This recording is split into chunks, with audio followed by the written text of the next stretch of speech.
Good morning, ladies and gentlemen. What's good? Welcome to the Smite Console League. My name's Tom Pattinger. This is Anatoly, and I'm back. Been traveling to the other desk, but now we're chilling, and we've got 4 matches here to talk about. And we're going to start in the PlayStation world. Should be interesting. In the European side of things, the first matchup, Bedtime Calling up against VGS Gods. And then later on, we'll have some Xbox European action. Team Ricardo up against EP. Yep, later on, we'll take a travel towards North America. We'll see Cyclone versus Big Money eSports, and then Hype Unit versus One Night at LAN. Looking at this matchup specifically, Bedtime Calling is currently winning up against VGS Gods in this week number 4. This is going to be the week 2 rematch. Currently 2-1 standing is Bedtime Calling, whereas 0-3 for VGS Gods without a single set victory quite yet. Yeah, very interesting to see where all these teams land. So as we take a look at the entirety, this is what we're looking at as far as the console league. And looking at the rest of the results as well, VGS Gods with their offline results as well, having another loss as well. So they need to really figure out a way to get back into the groove with week number 4 among this. This is week number 2, or the second half of the standing. So we're trying to really figure out where these teams are going to be lying in wait. Well, Shrimp Gang is going to be up on top, and Cyclone sitting there number 2. Big Money eSports rounding out that 3rd place spot, and then Benedict's Cavalry. So we'll take a look at that in just a moment. But OutCold, as we have a revision, OutCold will be the team that we're taking a look at today. They'll be going head-to-head against one of their opposition, and we'll see which one rises above. Should be very interesting to see these players. OutCold Gaming, the team that's currently doing the best in the SCL. So this is kind of the cream of the crop for the console world, or at least in the European side of things. I'm excited to see how they get into it. So when it comes down to OutCold Gaming, I mean, this is a roster filled with good players, and then as we look at how they contend in the console league, well, as Toly said, they're up on top. But should this match go differently, I mean, that can change everything. It definitely could. As Mv3 has a little bit of the middle of the pack syndrome. They need to figure out their own foot and get their frontliners involved a little bit more into protecting their backline. Because so far, they had some victories and a couple of defeats, losing to Bedtime Calling, managing to beat out VGS Gods. It was a good look for them, but if they really want to overcome, they're going to need to find a victory here today. Certainly something that they're going to be looking for, so we'll keep a close eye on the picks and bans and see where each team really goes. As far as the console league is concerned, it's individual metas. It's very difficult to say, well, this is what they play on console, because I think it has to do with the players in these regions. PlayStation 4 Europe, what can you tell us about how these players like to bang it out? They like to be aggressive, honestly. It doesn't matter if it's North America or Europe. All of PlayStation, they look for the aggressive plays from the jungler side of things, and I'm expecting that today, trying to get the better end of it.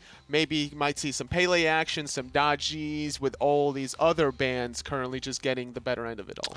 Yeah, junglers have been kind of the focal point of Smite game for a while now, whether you're talking PC, console, North America, Europe, PlayStation, Xbox, whole bunch of leagues to watch and make sure you're in tune with.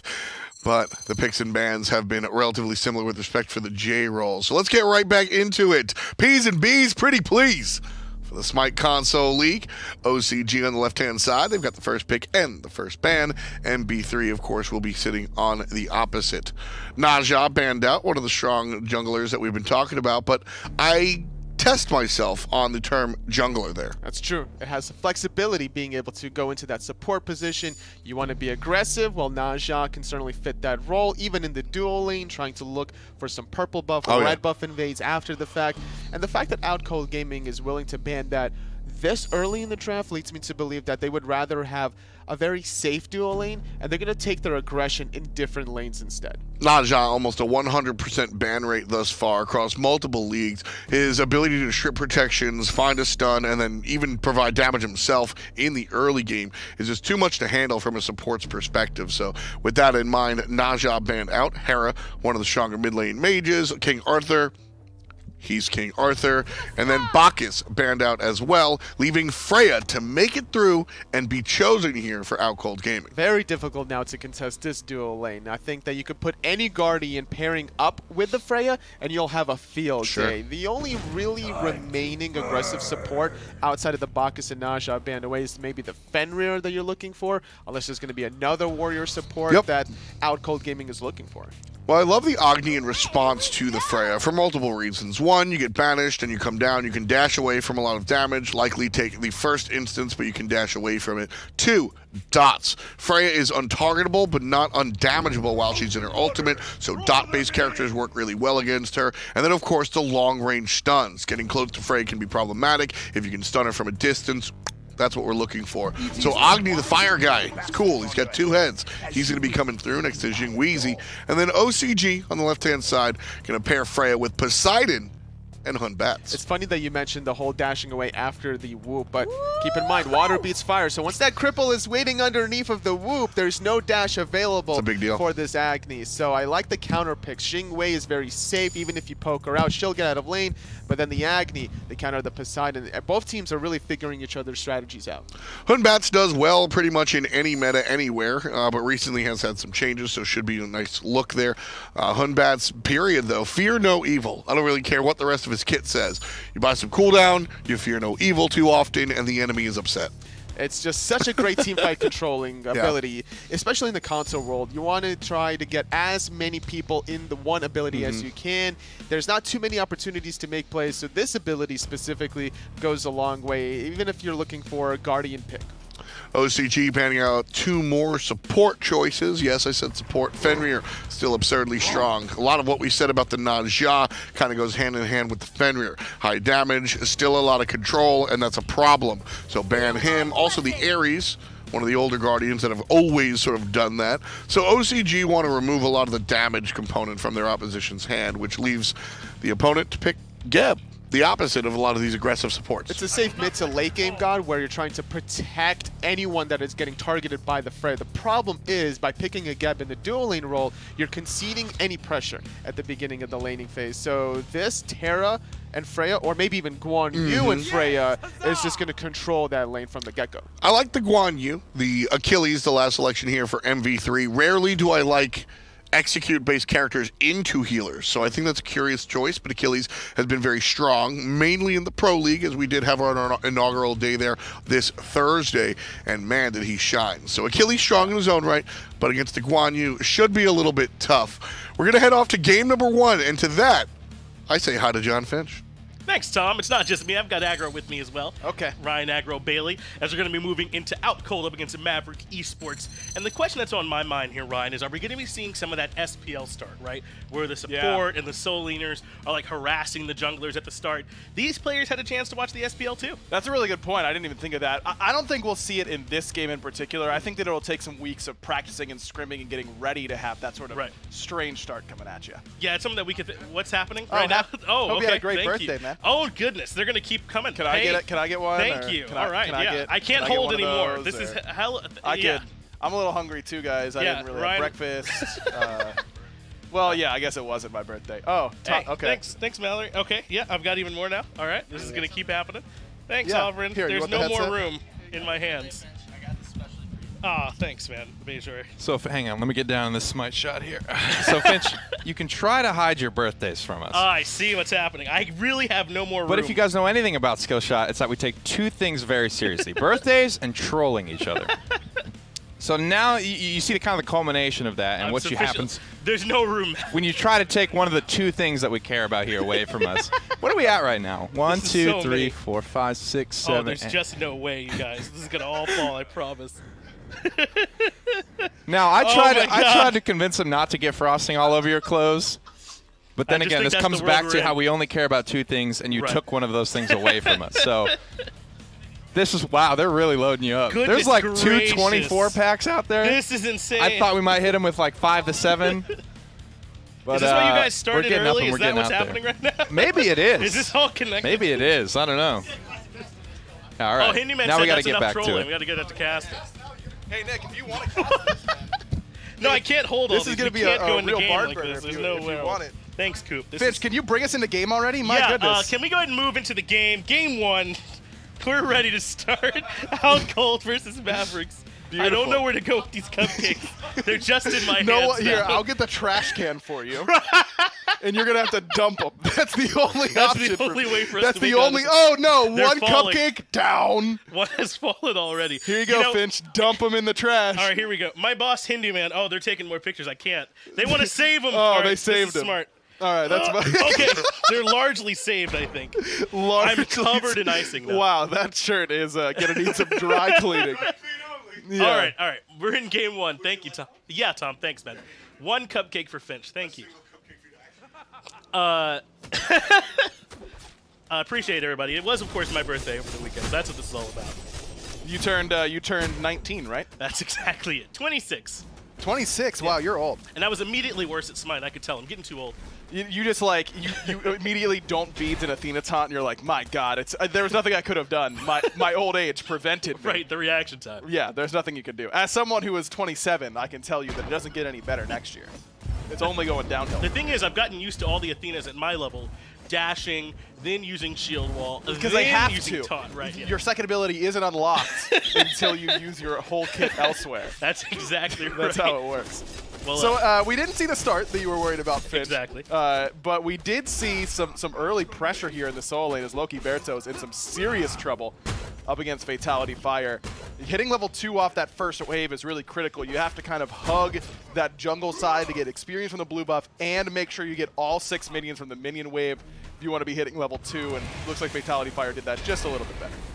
Joxon takes some damage in the middle lane as well and has to fall back. Something that Unbot can fare well with is we're with OutCold, the top team right now for PS4, or at least over here on the EU side. And they've earned it a lot, I think, from Kinder Warrior and Cynortas playing very well together in this jungle mid combination. So that's exactly what I expect to happen again between this Poseidon and this Unbots. And I love the way that Kinder Warriors play this Unbots. I mean, we've seen it banned from a lot of teams, not just OutCold. It seems to be a real comfort pick for a lot of junglers in the PS4 region, but in particular for Kinder Warrior. And I think that OutCold has a really good mid jungle, as you mentioned. And I think they've got a chance to really, if they get ahead, put a lot of pressure onto Mv3. The problem is, if Mv3 get ahead, they've got a great comp that can snowball through the early game. Pele does that better than just about any jungler. Agni as well can really punish you pretty easily if you're out of position. So I like the way that Mv3 is drafted, but they do have to be wary. If they fall behind, they're in some trouble. And they certainly could be. There's more cupcakes outside, and it's scaring me. They got to make sure that they're watching out for Pele for Pele, specifically from Jox on this Pele. So that's something I think that could be very strong for this team if they're able to get it going. But that's something we'll have to see. I've really enjoyed watching what it is these junglers choose to do and how they try and figure out the best way to use the map. Sometimes just the supports moving around as well. But I feel like there's still plenty to be determined about where the most efficient places to be are. And that's what our players are going through right now. Oh, it usually doesn't happen until about halfway through the fall split that someone gets really comfortable and feels like, okay, we actually have this entirely down. It takes that long for these teams to really get a perfect hang of the meta. So no, there's no way here in week 4 that these teams have figured it out quite yet. So we'll see lots of adjustments throughout the entire season, not just on PS4, but on Xbox, on PC, basically everywhere. Thank you. They're bringing in some napkins for me. Much needed. I'm going to go ahead and get started on cleaning up. I was going to see if you could talk for a little bit so I could eat this cupcake. Yeah. What do you want me to rant about? Just like talk about I'll talk about Blink first Relic on Geb for a while. Right, cool. I feel like that's definitely the play. All right, so here's the thing. You're Jingwei and Geb, right? Almost certainly you guys are not going to get lane pressure. Definitely not against Freya Terra. There's a 0% chance of that. So why worry about a Relic that's going to help you in those first few levels anyway? Because you're Geb Jingwei. That's really not what you're here for. You already have the Blink. Once y'all get to about level 7 or 8 or so and you're relevant, that can be some aggressive initiations for your squad. I like that idea. That was a good cupcake. Now let me tell you why you're wrong. Shell, if you get a Shell early against Freya, it does a lot to slow down her actual kill potential. If you can bait her into using a Valkyrie's discretion. Oh, I see. You thought I was seriously saying Blink was the No, right I just think that it's funny. I just really wanted to say the phrase, all right, my cupcake was good. Now here's why you're wrong. Right. And it was really worth it. It was good.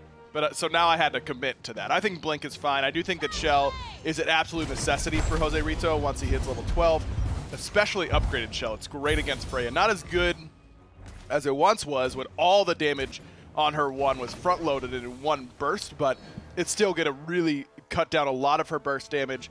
And as I said, if you can bait her into using that ultimate aggressively for damage, and then you shell your hunter, they live, all of a sudden the Freya's in a lot of trouble. So I think that shell will be really good in this game. It's just a matter of can Mv3 survive until Jose Raito ends up getting it at level 12. I am glad, though, that the SPL's back up for a number of reasons, but most importantly, because there are differences in the meta and what's valued between these different platforms and the different leagues and that sort of thing. And Freya getting through is something that just isn't happening in the SPL right now. I was looking back at the picks and bans, and it was first banned by the second pick every single game that we saw played live. There were 9 games that were played, and she is first banned by the second pick every single time. So the idea that Just Lion could play it at all is surprising. You know, we hear how strong she is, we rarely even get to see it. As Blink is used on Cynortas in the middle lane, but they can't quite find the kill. Does Kinder Warrior want to keep things going? I think not, but they are able to find the route right into the crack, and that means Kinder Warrior absolutely can find First Blood, a little bit of help from his friends. If you're using Fear No Evil, Terra's Blessing, and Kraken all on a support, they are dead. Basically, no matter the time of the game, maybe a late game Bacchus is able to survive with his damage mitigation, but outside of that, you're going to end up falling, no matter how much protection or what relic you end up having. So Jose Raito falls. Nothing he could have done to survive if they're going to commit that much onto him. There just needs to be more members of Mv3 there to help punish OutCold for using all those ultimates. If Jox is there, say, and can actually get there and get involved, then he's got a chance to maybe de-incentivize OutCold from doing the same thing again.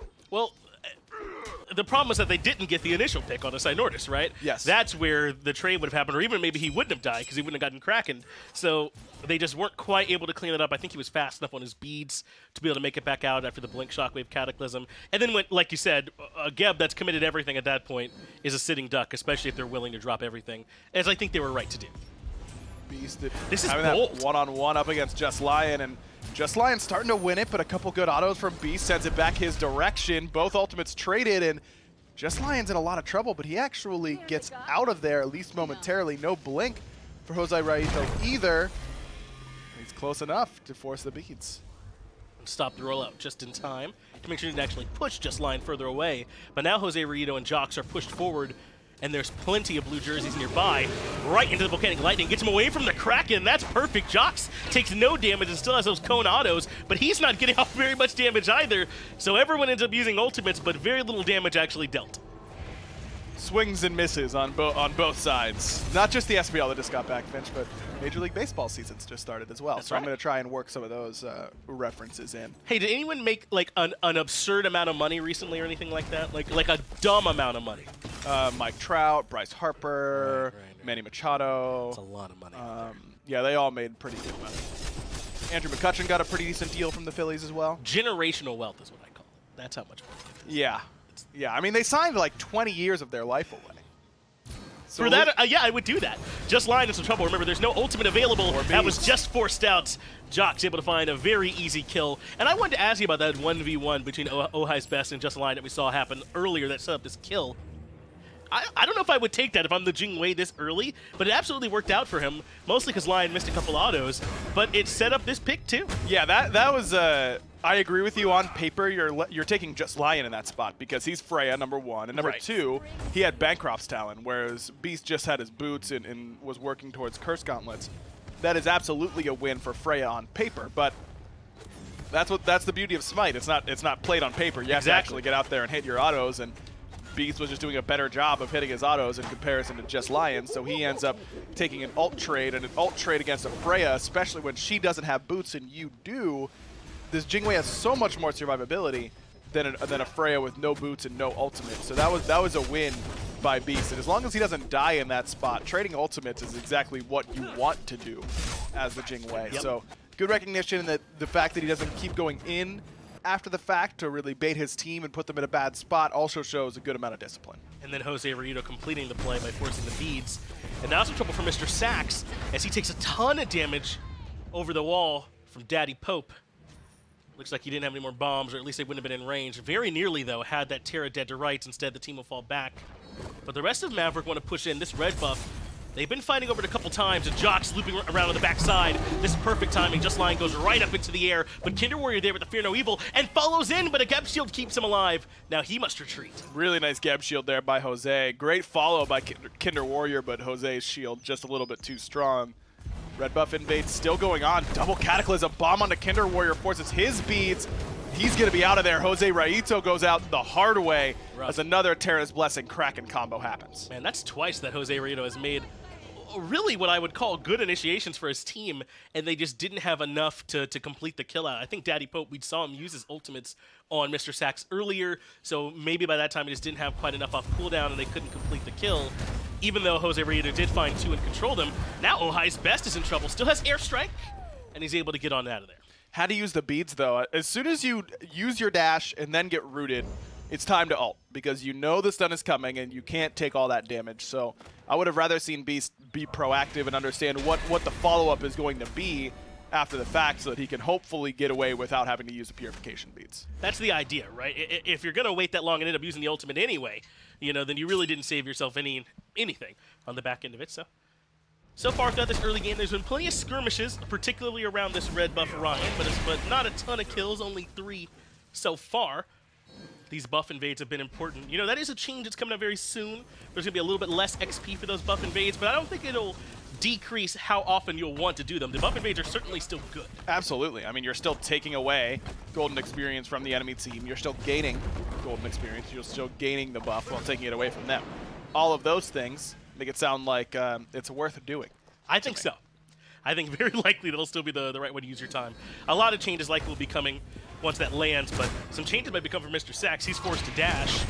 They even have the Achilles all the way joining the fray, but absolutely going back in is FataliTyxFire up onto the horse. He finds OhMy's best, and Just Lion's able to find Daddy Pope. That's 2 quick kills for OutCold, and FataliTyxFire not done yet. A nice knockup from JhoX creates some space, and Cataclysm stuns out everybody, but it does not stop Lokiberto. He's trapped between 4. Oh, great Kraken as well, set up by a beautiful wall by mrsacx. A 3 for nothing on the side, or was that 4? Did JhoX fall at the very beginning of that? It was a huge Fear No Evil from Kinder Warrior, and again, Beast using the purification beads in lane ends up coming back to bite him there, because a Fear No Evil guarantees certain death, and Fatality's fire rotation was just, well, it was fire. It was right on time. Guan Yu, you want to be getting in the fight early when the enemy team doesn't have any anti-heal. As soon as he gets that Breastplate of Valor, he's got the mana, he's got the CDR, so you know he's got enough to get his abilities off and get them off often. And so he joins the fight and really puts that base damage to work.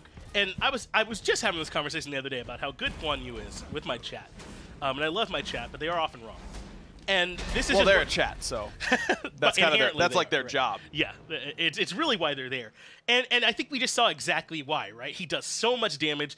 Unless you have like a wall on your team, there's really nothing you can do to peel off the Guan Yu either. If you're on a team like this with a Geb on it, then for the most part you're thinking, okay, my carry should be okay. It's exactly why we drafted this Geb. There's nothing really they can do to stop FataliTyxFire from doing exactly that. Hopping up on the horse and chopping you down. And I also want to highlight the itemization between a lot of the different roles. I mean, it looks like FataliTyxFire and Lokiberto are going for very similar builds, but Kinder Warrior more focused around CDR and that Jotun's Wrath and getting off as many ultimates as possible. FNOT highlighted that on the desk. In particular, though, in mid lane, Cynortas going for the Spear of the Magus, a slightly cheaper option, but way more damage if he's able to stack up those damage numbers via the Whirlpool, and that's where his damage is going to be much higher than that of Daddy Pope in longer engagements like we just saw. It also is a little bit cheaper, lets him get working towards his next item. Daddy Pope, I think I would have rather seen him go for Divine Ruin really early on. He needs the anti-heal no matter who he's hitting. He needs it if he's hitting anyone from duo, because mrsacx is going to be there. That also counts in mid because mrsacx has been there the whole game. And FataliTyxFire on this Guan Yu, you need Divine Ruin really, really early. And if Daddy Pope doesn't go Divine in the 3rd item slot, then Mv3 is going to be really behind the 8 ball and killing anybody on OutCold. About to have a chance to take down OhMyJhox, but he ends up making it out. Now it's Kinder Warrior has to jump over the wall.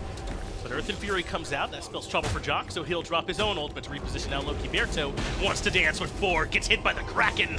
And Under the Sea is not where you want to be, not against the Poseidon. FataliTyxFire gonna hunt him down. His horse is indeed amazing, and he finds himself a kill. Lokiberto enjoys the laugh spin.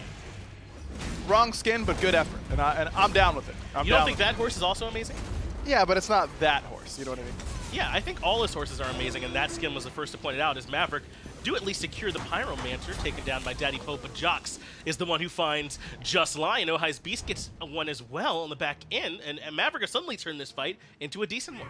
Just a little bit too low there from Mv3, and there seemed to be some miscommunication. As soon as OutCold shows up, you have to get off that Pyromancer and really start retreating or taking the fight. You can't really try and do both, which is secure and fight. They end up securing the Pyromancer but losing the fight afterwards because they take so much damage by staying on that Pyromancer. So still some things to work on, it seems, for OutCold. Certainly, and this is the team that is right now the one everyone else is looking up at, the team everyone else is trying to take down a peg, and right now Mv3 feel like they're in a position to get it done. This game's still very, very close. Only about 1,200 or so gold separating the teams. There are some experience disparities between the players, but looks like that's normalized across the entire team. And Daddy Pope, I think, has to keep running. He's too low to try and stick around with this red buff right now. Then we does have some help from OhMyJhox coming in, as well as Jose Rito. And now mrsacx, he might be a little too far forward as OhMyJhox jumps in aggressively to try and finish him off. Yeah, mrsacx has to use the ultimate. Jose Rito has Cataclysm, but again, uses it right as the rest of Mv3 starts backing up, and that baits them right into Kinder Warrior's clutches, but just a little short on the necessary damage in order to get those kills. Execute threshold, but just barely makes it out. I think that even connected, but he just barely killed outside of that range, so Lokiberto not quite able to find would have been a very nice pick for Mv3, and instead will fall back to parity. No Fury to grab right this minute, no Pyromancer either, not even any buffs up of particular value to steal, so this is just farm time. Despite Kinder Warrior getting a comfort pick in the Hun Batz, and we were saying that you have to watch out for him on it, Jhox is sitting at level 14. He's farmed significantly better than Kinder Warrior has so far this game. Also has the 201 kill line, so looking pretty good on this Pele, now up 3 levels, so probably around 2.5 to 2.25 in total XP ahead. Just lying chunks Jose Rito, but it was all to buy time for OhMyJhox to make the rotation in. And mrsacx was right there to keep these numbers even. But I think you're right to point out that Jhox has had the better game, at least so far. The good news is Unbots and Fear No Evil will remain relevant the entirety of the game, and Cynortas has not been shy with letting these Krakens drop either, so certainly that follow-up still exists. But it's just hard to match the output from this Pele, who does so much damage, as all of OutCold want to be in position as soon as this Fury spawns. Now Jhox is definitely ahead in farm, but I don't know if I agree with the fact that he's had the bigger impact so far. Kinder Warrior has been getting beads, he's done more player damage, he's been involved in more fights. He's been involved in a lot, and now's one more. OhMyJhox in trouble. A great shield comes out from Jose Ryu to keep him alive, and there's Kinder Warrior one more time having the impact. Takes down the Jing. They're going to come right back to the Primal Fury. This is exactly what they want, especially now the FataliTyxFire is here to keep them sustained. Just Lion's all out of mana, though, and mrsacx pretty low. He has a Terra's Blessing just on himself and Lokiberto, but the lockdown is good enough. mrsacx gets the final hit credit, but it looks like Jhox was able to take down Kinder Warrior on the top. Yeah, Kinder Warrior might have gone too far forward as FataliTyxFire is able to take down Daddy Pope. Let the solo laners do that job of zoning that far out. They have, though, won the fight handily, 3 for 1 in favor of OutCold. They can come right back to the Primal and pull this one, but Jose Rito and Jhox, even by themselves, at least want to be nearby and not give this one for free. Blink still available for Jose Rito, but he's whooped. Primal Fury gets reset. Now FataliTyxFire is going to try and put some damage out, but this is getting close. mrsacx getting low on HP. Jhox still has his ultimate, though, as OutCold secure with the Kraken, and that means it's time for Jhox to go in. He finds mrsacx on the backside, but OhMyJhox that time to respawn, but FataliTyxFire makes the Pele pay on the back end of that engagement. That should be the end for that engagement. So it looked risky, and I think it was. I think Jhox just takes too long. He kind of wavers on whether or not he wants to engage, and I think that even if he didn't have his ultimate up, if you blink on a Cynortas or Just Lion, you probably have a chance to get out of danger and keep the Primal Fury alive. Cynortas does a good job of waiting and being patient and securing with his ultimate. That was well timed by OutCold, but Mv3 only end up trading the kill on the enemy's support for their level 16 jungler. FataliTyxFire gets a big shutdown bonus, and then that's not what you want to give them. In a vacuum, support for jungler is a win for OutCold anyways, but then you factor in that they got the Primal Fury as well. They came out way ahead in an engagement that I thought was pretty risky to begin with. And it really felt like we were seeing the difference between those two frontliners. Lokiberto comes in the backside, and they do the classic split where each solo laner's kind of zoning away the teams and doing like their own 1v3, except FataliTyxFire had Kinder Warrior there to back him up, and Lokiberto ends up melting almost right away. And it was an easy advantage for OutCold after that. They're able to reinitiate on the back end quite well around this Guan Yu. Again, that's what Guan Yu does really well, especially when there is 0 anti-heal built for Mv3, which still is none inexcusable against Guan Yu and Terra, both of whom you need anti-heal against. I mean, you've got almost 9,000 healing done between the two combined, and you've got no one above 9,000 player damage on MV3. Just take away all the damage that Daddy Pope has done so far this game, and that's how much healing has been contributed by mrsacx and FataliTyxFire combined. The fact that no one has Divine Ruin or Brawler's Beatstick at this point is inexcusable. The attempt to lock down Jose Rito has begun. They commit Fear No Evil and the Kraken to take him down, but a good Cataclysm gets Jose Rito a chance to make it out through that Gem of Isolation. Now it's OhMyJhox locking down Cynortas. He finds himself a kill, and this fight's actually in favor of Mv3, at least for now. Though Jose Rito has to leave, and Mv3 are not going to engage any further. They get a 1-for-0. Man, if you weren't a believer in Oni Hunter's Guard before that fight, I don't know what's going to change you, because that is the perfect example of why Oni's is so strong. Just getting that extra damage mitigation because you've got multiple people hitting you and in the vicinity is so valuable. It's cheap, it gives good magical protection. Without it, Jose Rito would have been torn apart like paper. Just Lion, I don't know if this is the fight you still want, but look at that healing coming through from him. Almost keeps him alive, but Jox outdoes him. Just Lion on the Freya ends up going down, and now Maverick have found 2 picks in a row, one on Cynortas, one on Just Lion. But remember, everything's already been taken. They can't find much more on the back end. These are just kills for kill's sake. But that is getting Jox more farm again. He had that bad spill around the Primal Fury, but now he gets a couple kills under his belt, and both kills that happen in mid and in duo centered around where Jox is. And now he's finally got some anti-heal in this Brawler's Beatstick. Daddy Pope isn't going for Divine Ruin, which again I think is a massive mistake, but you're at least getting something that can start to mitigate some of this healing. Kinder Warrior doesn't have a lot of mana, doesn't have a ton of HP either, and Pele's quite fast as she closes the distance, but doesn't want to dive underneath a very healthy Tier 1 tower. And with that, Kinder Warrior makes it out. Now Sax is in trouble. OhMyJhox Beast right there with him. No mana, but plenty of autos. But this is all buying time for Cynortas to make a long rotation over as well. He does have the Kraken, finds the knock, but OhMyJhox Beast goes down. That's the Poseidon coming in and cleaning up. Man, so close there for Beast, but he ends up knocking himself up with the exact same Persistent Gust that puts mrsacx in a bad spot. That's the nature of the beast with Jing Wei. Sometimes you really want to knock yourself up and give yourself an escape route and use that agility. Maybe get that big power boost from knocking yourself up. But in that position, if he just backs up a little bit, lets Persistent Gust only hit onto mrsacx, then guarantee some auto attacks, right, then at least you're trading 1-for-1. There are some times where it feels like it might be a little less DPS, right? Because of that time you're up in the air. If you never get some autos at the end of that, so that's a funny thing to try and consider when you're playing the Jing Wei. There's the Tier 1 tower in left, remains standing. Can't quite burn that one down. We've seen a couple good fights now from Mv3, though. Cynortas coming over and finding a pick of his own does even that up. In fact, now they're going to grab the Tier 1 tower in mid. This game still feels heavily in favor of OutCold as they grab the Tier 1 in duo as well, and they hold on to a 4K gold. That Monolith nearly blocked off Daddy Pope's dash, but just able to get it off in time. But this is a really good time to fight if you're OutCold, as long as you end up getting the better end of the poke. Losing Valkyrie's Discretion, not your greatest start that Just Lion had to use that, but because Oni Fury is about to spawn, you really want to just try and trade poke from here because you have the healing of FataliTyxFire and mrsacx, whereas Mv3 is relying on the healing from Daddy Pope's Soul Gem on a character that doesn't even utilize Soul Gem particularly well. No, neither one of these hunters have any relics, though, at least not for this engagement. So one more thing to consider. I might even favor Jox and do a good job engaging onto them, but Kinder Warrior can find nice Fear No Evil as well, as the Fury now at about half HP, and Jox has rotated to the back of the fight. He'll start with Cynortas. The knockup's there, Whirlpool at his feet, and the Kraken brings Jox low. No. mrsacx closes the walls, and that's going to do it, at least for the Pele. Lokiberto must keep things going, though, and execute the threshold, and he makes it 1-for-1. Beautiful, but still, Daddy Pope in some trouble. FataliTyxFire looking for him around the Oni Fury as Lokiberto starts chasing away Kinder Warrior. Looks like the Agni is out of danger, but it's Beast who walked right into it. Kinder Warrior blinks in. That means he can jump, drop the slows, and overhand smash to take down the Jing Wei. They don't have a jungler or a hunter in this fight, but that hasn't stopped Lokiberto from finding his second one of the engagement, keeping Mv3 in this. FataliTyxFire zones away the last 2 remaining, except for Lokiberto, who's still lurking around. These 3 might want to start this Fury up, but I don't think it'll be very easy.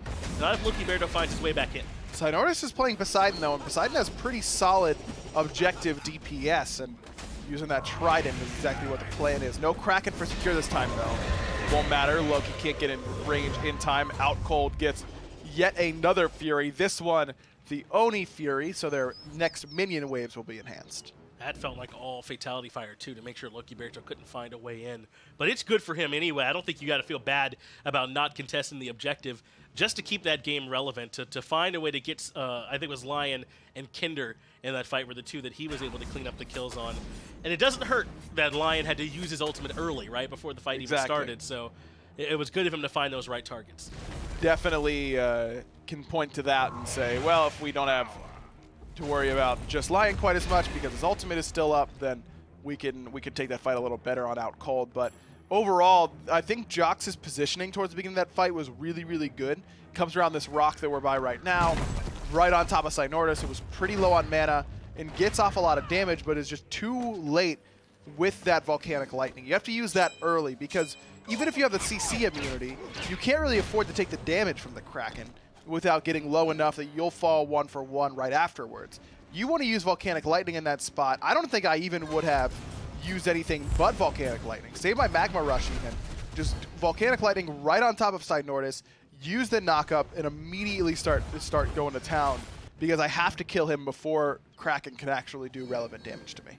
And I'm wondering if Cynortas is even the target he wanted. That was what I was planning on asking you. Certainly, it's nice to get that Poseidon out of there as the beads were forced from Just Lion yet again. His relics have remained on cooldown so far in this game. But we were talking about how Just Lion was certainly the target who was the most vulnerable at that point. It's just that Cynortas was the one at the back of the fight, so JHOX had to start fighting him first. Yeah, I don't hate the target selection. Like I said, he's low on mana. Kraken's been a real problem for us. He brings a lot of control in these jungle fights. I think that I'm okay with him going for Cynortas. He just needs to be a little bit more willing to commit early.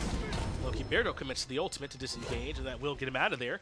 But it does buy a lot of positioning for OutCold, and now they don't have to worry about the resetting execute, a thing that Achilles brings in this next engagement. They are considering the Fire Giants at least swinging away at mrsacx, though they drop it for now. They have a chance to lock down Jose Ryudo overhand smash a little bit too early, and that means Cataclysm come through, even shields himself. Earth and Fury comes out as well, but FataliTyxFire switching targets over to OhMyJhox Beast.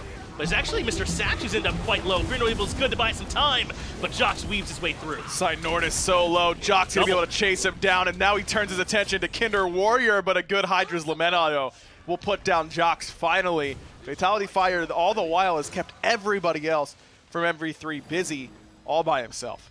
And Jose Ryudo living at the beginning of that fight yet again was the big difference maker in that one for me. They went for the lockdown on him immediately, Ryan, but they didn't have anywhere near enough. Well, they were very close, but they didn't have enough damage to burn him all the way. And they want to keep this fight going, though. They want to re-engage on Just Lion. The execute off the mark doesn't matter. Daddy Pope is there to follow on FataliTyxFire. The next one in trouble, but Daddy Pope's fire is off the mark. Onto the horse, but he doesn't want to disengage. He wants to re-engage. Now turns around with a Talu Assault, dashes away right on time. Pretty sure FataliTyxFire is okay from this position, man. This Guan Yu just so tanky. And Just Lion in this game has really not impressed me so far because there, as you mentioned, the focus on the Jose Ryudo, the only reason the Geb lives is because instead of auto-attacking him, Just Lion whoops him, which is loss of DPS because the Freya isn't just hitting you in the first place. And number two, it took him out of Kinder Warrior's overhand smash, which probably would have been enough damage to finish off that kill. That then forces Just Lion to use Valkyrie's Discretion in a spot where he ends up exposing himself pretty heavily, and now he's much more vulnerable as the fight goes on. And then after the Pyromancer, instead of just backing up, he's half HP, no relics, low on mana, no ultimate. Just Lion steps forward and then ends up getting himself killed there. As you mentioned, it's really rare that we're seeing Freya played right now because she does bring so many things to a competitive team. I just don't think I've seen it from Just Lion this game. Has not warranted the first pick. OhMyJhox Beast in some troubles. Kinder Warrior wants to hunt him down with the autos. Aegis buys him a moment, but overhand smash cleans it up. JHOX at least wants to make it 1-for-1, but can he close the gap as Kinder jumps over the wall? Goes into the Volcanic Lightning and gets juked out by the Link. Nice. And Kinder Warrior's made his way out, but now it's Pope who's in trouble. Just Lion finally showing up and bringing in some damage. Kraken comes through too, and that's it for Jose Ryudo. And now finally a big fight from OutCold, 5 against 2. Man, that is what you're looking for. And I gotta say, we haven't really said his name too much this game, but mrsacx has been a crucial part. He's played really well, of making OutCold work in these team fights. Almost every fight has started off because of his continuous CC setting up for Cynortas. And Cynortas has been good and patient on these Krakens, on these Whirlpools, on understanding that his job is to lock you down and not let you get in the position to try and get your abilities off or get away in the first place. And it's all been because of mrsacx. Every time I've called out Cynortas' name, the credit probably belongs, I would say, to mrsacx. I agree. He's had a very good game for himself so far, and while remaining relatively safe. Now that OutCold have secured the Fire Giant for themselves, the enhanced version, they're going to start pushing down this tier 2 on the right-hand side. And they've even split up a little bit, just Lion and duo lane, and they've got Kinder Warrior in mid. And both of these gods have plenty of potential to take these structures down. It looks like Mv3 might be here in time to slow down Kinder. Kinder Warrior as well. At the very beginning of that fight happens because Beast ends up getting 1v1 by Kinder Warrior, though it was really with help even from Jose Raito. Kinder Warrior fought through a Geb shield. Even when you're backpedaling and low, you're Jing Wei in the late game, and you're just out of range of the Hun Bats. You have to be able to land enough autos to make him respect you and back off from that position, and Beast just came a little bit short of landing enough to put Kinder Warrior under threat. That's really what that feeling you're feeling is when you're the hunter and you're and the assassin in your face. You're like, man, I thought I'd win this trade. It's that he got in for free. Right. Is truly that is what you're actually feeling. So that's exactly what happened there. Is that Kinder Warrior's made it to the point where now he can trade without paying a heavy enough price, and in that situation ends up costing OhMyJhox best. Then Kinder Warrior follows it up by very eloquently getting away from OhMyJhox, who seemingly had him dead to rights, but the jump over the wall and the blink were very good. Very, very impressive from Kinder Warrior for sure. 5-3 and 5 has been in the right spots for the most part. Had that one fight by Primal Fury where he went a little deep with FataliTyxFire, but I think everyone from OutCold has had a really good moment or two so far in this game. Mv3, on the other hand, it's really been Jhox who has just done everything, it's felt like, for this team. Lokiberto had a pretty decent fight by Primal Fury as well, but that was really just because a lot of the relics were down from OutCold. If I'm Mv3, I'm just giving Jhox whatever he wants in the next game, regardless of the outcome of this one, and saying, what do you need from us in order to win this game? To try and keep in a good position to find a way to close this one out, as Mv3 now have to switch gears into the defensive set and try and keep these Phoenixes standing up against a strong OutCold squad. How do you like the defense from Mv3 and the siege from OutCold? Normally, I think Agni's very good on the defense, but his lack of anti-heal means that no matter what poke he does, it's not really going to end up mattering because FataliTyxFire and the Fire Giant buff will be enough to keep his team healthy. mrsacx goes in, looks like he finds 2 stuns on the backside. That would be the Geb shield from Mv3. But not much else. This has been a patient sieging so far. They do have the Fire Giant, but they don't really have any other huge advantages to help them out with it, aside from just their lead. So they're playing this one slow, no picks or anything like that to give them a numbers advantage, at least not yet. As Loki gets banished, Terra is able to find a route, but it's FataliTyxFire, who's half HP already, and they force out Earth and Fury. Cataclysm stuns out too, but they don't have the follow-up. Now Jose Raito in trouble. Kraken finds Lokiberto as well, forced to use that Fatal Strike to disengage, but now they control the space around the Phoenix. Oh, aggressive ultimate from Beast trying to get in there, but just Lion puts him down with Valkyrie's discretion. Cynortas is locked down, takes out the one player who's given them problems in OhMyJhox, and it looks like OutCold's going to take game 1. They're certainly going to move into the Titan room and give it a try. Lokiberto is there to try and stop him, so is Daddy Pope, as he does at least take down Just Lion, but this Titan is entirely too low, down well below half. A double kill, now a triple kill from Pope. He's trying to keep them in this game, but despite his best efforts, that will be game 1 in favor of OutCold. I think Mv3 had a lot of opportunities that game. I think that OutCold, despite being the top card in PS4 year, by the way, couldn't have worn a cleaner shirt, Finch. That's on me. I'm sloppy. What's that about? The builds really hurt Mv3. I think the lack of Divine Ruin on Agni is inexcusable. You got to have that. And I think that the way that they played a lot of these team fights could have been a lot cleaner. So despite OutCold being the top card, I think Mv3 had a lot of chances. And they should look at that with some positivity going into game 2. As long as we clean up this here and there, our communication gets a little bit better. Maybe Jose Raito is a little bit more patient with some of those cataclysms. They looked great hitting multiple members, but with no follow-up. Things like that, if they correct those going into game 2, I think that we could see a game 3. The gap maybe not as big as the standings might lead you to believe, at least between these two teams. But let's get it back over to the desk to see how they saw it. Happy birthday, Finch. Oh, the shirt, the dirty shirt. I can't. I'm so sorry. I just can't handle it. If you missed it, we gave him a bunch of cupcakes. That's why he's covered in chocolate sauce. Okay, his mistake was not taking the taco approach of just eating it fast enough. That way he wouldn't have to hold all of them. That's true. Okay. Let's get down to business and defeat the Huns, shall we? Here we go. OutCold take game number 1 despite Mv3's best efforts. You know, I did like what I saw out of the Pele. I thought the Pele was pretty strong, about 8 kills there.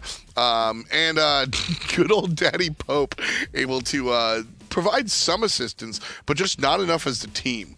OhMyJhox on the Pele had a remarkable performance on the Pele. The problem was, collectively, as a unit, this team didn't really stack up to the double sustain composition between this Guan Yu Terra. I think that there were chances for Mv3 to get objectives. I'm looking back specifically at around this 27-minute Fire Giant fight area where Mv3 get a 3-for-1 on the right side of the map, but then they don't go for the objective, and as a result, afterwards, OutCold Gaming, they force a fight that they win, and then they're the ones starting to control the game.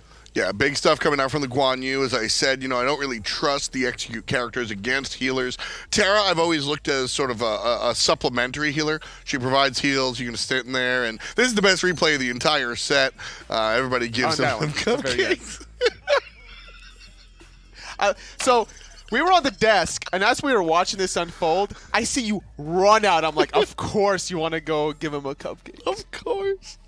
But the double sustain of this Guan Yu Terra was really what allowed the victory. There wasn't much anti-healing, no Cursed Ankh on the opposite end of it, and that was a big deal. Yeah.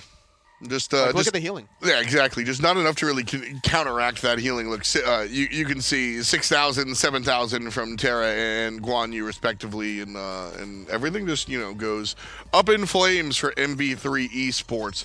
As I said, a nice look there from the jungle mid combo, but not team wide.